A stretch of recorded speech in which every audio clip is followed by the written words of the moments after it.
धर्म नहीं अपनाया, धर्म ने मुझे अपनाया है। कि मुझे लगता है मैं बहुत सौभाग्यशाली हूँ कि मेरा जन्म इस धर्म में हुआ है।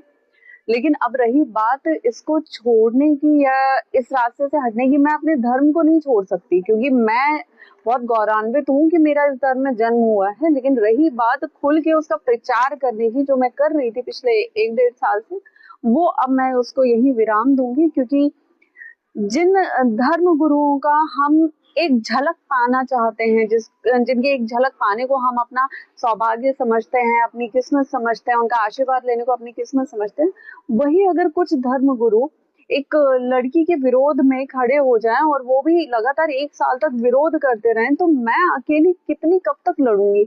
और सबसे बड़ी बात पता है क्या है कि हमारे धर्म की ये खासियत है कि जब हम धर्म के विषय में बात करना शुरू करते हैं ना, तो गैर धर्मों से पहले हमें खुद के धर्मों के लोग से ही लड़ना पड़ता है, उन्हीं के सवालों का जवाब देना पड़ता है, उन्हीं के पूरे शक को क्लियर करना पड़ता है कि नहीं भाई ऐसा नहीं ऐसा है। तो इसमें हम दूसरों से क्या बोलें, दूसरों का क्या करें कि पहले हमारे खुद के धर्म में वो एकता हो जाए। यहाँ पे स्वाभिमान, यहाँ पे ईगो इतना क्लैश होता है कि कोई लड़की कैसे आगे बढ़ रही है उसको कैसे रोकना है, उसको कैसे नीचे गिराना है। और सबसे बड़ी बात ये हमारे पौराणिक काल से अभी तक चला आ रहा है कि अगर आप किसी लड़की का मनोबल, किसी स्त्री का मनोबल नहीं तोड़ पा रहे हैं, तो उसके चरित्र को आप निचोड़ना शुरू कर दीजिए, फिर तो वो लड़की टूटेगी ही टूटेगी।